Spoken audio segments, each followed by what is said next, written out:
और रायपुर एयरपोर्ट का रुख करते हैं। सीएम भूपेश बघेल मीडिया से बातचीत कर रहे हैं। वो मेरा नाम भी जोड़ने की कोशिश कर रहे हैं। इनका मूल उद्देश्य यही है कि सरकार को बदनाम करना, क्योंकि भारतीय जनता पार्टी यहाँ टिक नहीं पा रही है, तो ईडी को अपने एक अधीनस्थ संगठन की तरह उसका दुरुपयोग कर रहे हैं। और ये जो षड्यंत्र है, अब ये प्रमाणित हो गई है कि ये भारतीय जनता पार्टी और ईडी का षड्यंत्र है। दूसरी बात ये है कि लगातार ईडी मीडिया ट्रायल के तहत प्रेस विज्ञप्ति वगैरह जारी कर रही है, और उसमें ये भी कहा गया है कि जो डिस्टिलर है वो सब एक्साइज ड्यूटी पटाए बिना शराब के विक्रय कर रहा है। अब सवाल उठता ये है कि यदि डिस्टिलर बिना एक्साइज ड्यूटी पटाए यदि शराब बेच रहे हैं तो वो अपराधी बनेंगे कि गवाह बनेंगे? सवाल इस बात का है। उनके खिलाफ क्यों कार्रवाई नहीं की गई? फायदा तो उसको मिला, डिस्टिलर को, और उन्होंने यदि स्वीकार किया है जिस प्रकार से मीडिया ट्रायल में जो बात आई है, तो उनके खिलाफ कार्रवाई होना चाहिए। तो उसको तो कुछ कर नहीं रहे हैं, दूसरे लोगों को पकड़ रहे हैं। इसका मतलब ये है ईडी और डिस्टिलरों के बीच में साठ-गांठ हो चुका है, या भारतीय जनता पार्टी साठ-गांठ हो चुका है। और इसमें दाल में जरूर कुछ न कुछ काला जरूर है, तभी उनको गिरफ्तार नहीं किए हैं। नहीं तो ये तो किसी को भी उठा के ले जा रहे हैं, किसी गिरफ्तार कर रहे हैं। जो स्वीकार कर चुके हैं कि हमने बिना एक्साइज ड्यूटी पटाए शराब बेचा, तो सबसे पहले तो अपराधी वही हुए, तो उनको गिरफ्तार ईडी क्यों नहीं कर रही है? तो इसका मतलब ये है कि डिस्टिलर को भारतीय जनता पार्टी आज बचा रही है, या ईडी के साथ उसका साठ-गांठ हो चुका है। यह स्पष्ट हो गया है। इसमें वो जो प्रेस विज्ञप्ति है उसके आधार पर हो, चाहे कोई शिकायत करे तब, लेकिन इस मामले में यह है कि दूध का दूध और पानी का पानी होना चाहिए।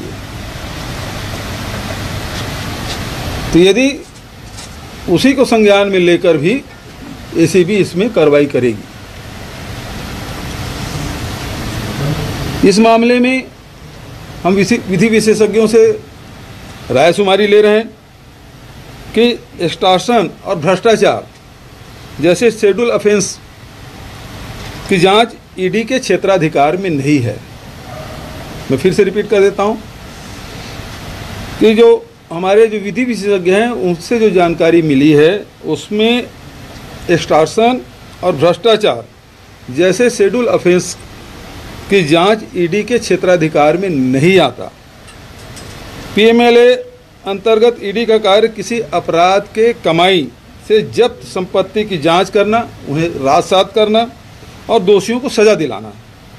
हमारे राज्य में तो ईडी के अधिकारी पुलिस की तरह मूल अपराध में विवेचना कर रहे हैं। ईडी का यह कार्य संघीय ढांचे के मूल भावना के विपरीत है। ईडी के अधिकारियों द्वारा की जा रही समस्त अवैधानिक कार्रवाई के विरुद्ध विधिवेत्ताओं से हम सलाह मशवरा कर रहे हैं और शीघ्र ही समुचित कार्रवाई इसके खिलाफ करेंगे।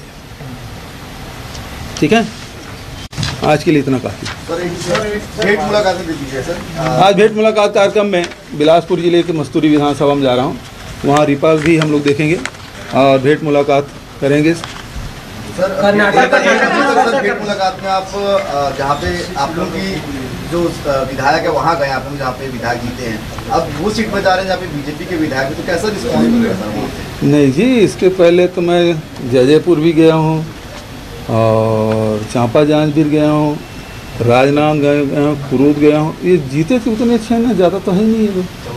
हाँ, तो उतने में जाऊँगा।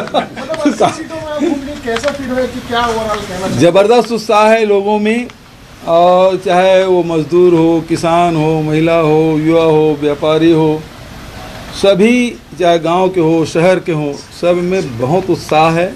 और मुझे इस बात की खुशी है कि हमारी सरकार ने जिन योजनाओं को लेकर आम जनता के बीच में गए तो सामाजिक क्षेत्र में, आर्थिक क्षेत्र में, शैक्षणिक क्षेत्र में, सांस्कृतिक के क्षेत्र में, स्वास्थ्य के क्षेत्र में, सभी क्षेत्रों में बहुत अच्छा काम हो रहा है। अभी प्रदेश में कहीं भी जाति प्रमाण पत्र की शिकायत नहीं मिल रही है। बंटवारा बटांकन के बाद अब वो शिकायतें नहीं आ रही हैं। हेल्थ के जो इश्यूज़ हैं उसमें कोई शिकायत नहीं आ रही है। उसी प्रकार से जितने अब नए जो हम लोग नवाचार किए हैं, चाहे गौठान की बात हो, चाहे रूरल इंडस्ट्रियल पार्क की बात हो, उसमें भारी उत्साह लोगों में देखने को मिल रहा है। और शिक्षा जगत में जो अभी स्वामी आत्मानंद अंग्रेजी स्कूल जो खोले हैं उसका बड़ा अच्छा प्रभाव दिखाई दे रहा है।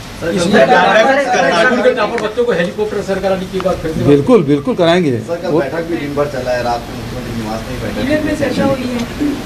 देखिए चुनाव है तो चुनाव की तैयारी भी होगी, तो मंत्रियों से भी अलग अलग बात की गई कि अपने अपने विभाग में हम लोग किस प्रकार से काम किए हैं, उसका कैसे किस प्रकार से लाभ जनता को मिल रहा है।